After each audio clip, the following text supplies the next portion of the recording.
What's going on YouTube? It's MY here, 505RC, and it's that time. Yes, time to put together the pulling truck.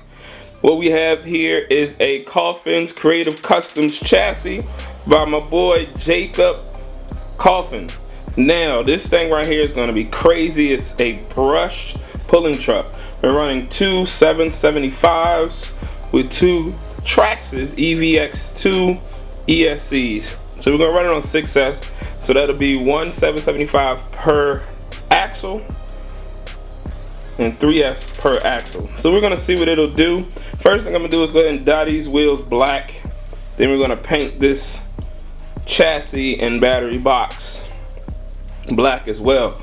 And then what we'll do is get ready for World Finals. That's right, No Limit RC Diggers Dungeon coming to you Memorial Day weekend. And this will be my competition pulling truck, the Juggernaut. So we're gonna go through this journey together as I put this awesome pulling truck together. And like I said, these are my wheels, 17mm hex Offness, and these are the tires. Oh my. So let's get ready to start. We're gonna go ahead and dye these wheels black. Alright, now it's time for the first step. As you can see, I have my wheels here. I've tied them to twine, put them inside my trusty 5-gallon bucket, so I don't want to dip my hands in the actual dye. And of course, I'm going to use Old Faithful, that RIT dye in black. So we'll put, I wanted to get them real dark, so maybe half a bottle, if not the whole bottle, because I don't have anything else to dye. And some boiling water inside this bucket. We'll let it sit for a few hours. I'll let it sit while I'm at work today. So let it sit all day. When we come home, we'll check and see how dark they are. But I'm gonna go ahead and dye these wheels black and continue on with the process. Make sure y'all stay tuned. Alright, so you can see we have our bucket of boiling water. So what I'm gonna do is I'm gonna go ahead and use the entire bottle of the RIT dye. Why not? I have nothing else to dye, so might as well go ahead and use that. So let's take the top off. I've already shaken it, so we'll go ahead and pour it in. Woo! Alright, so I got the whole bottle in. So I'm gonna use something to give it a little good shake here. Try to even it out a little bit.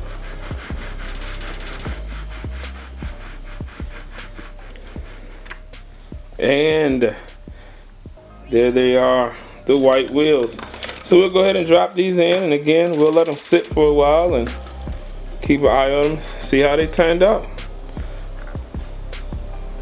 Alright, so we're finished with the wheels. We had to dye them twice because the first time I made it just came out looking a little too purple. I figured out what I did wrong, so I did it right. So we got the wheels, they're dark black now, jet black. So the next thing we'll do is pull out the 320 grit sandpaper with some engine enamel primer, and then of course the black engine enamel. We'll do that and we'll get the chassis ready to go and start reassemble. As you can see, I have sanded everything with the 320 grit sandpaper. So what we'll do now is start to prime it, get the priming coat on so you can get some good adhesion for the paint, and we'll continue to move forward. And as you see here, I got to that next stage. I have primed the chassis. So the only thing left to do now is paint it black with my VHT engine enamel. And of course, I have mounted my wheels and tires. These things look awesome. So I'm gonna take it out to my little paint booth here, hit it with the black spray. We're gonna change out this bulkhead. You know, I gotta keep it all black murdered out. And we're gonna keep moving. So stay tuned, continue watching. Thanks for watching thus far. And time to do some color changing. Alright, so the painting of the chassis is complete. The chassis is now black. Look how shiny and new that looks. Looks excellent. So the tires have been glued. The bulkhead has been changed to black.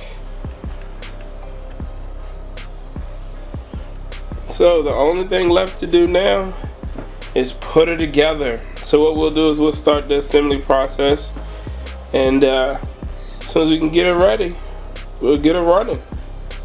All right, let's go.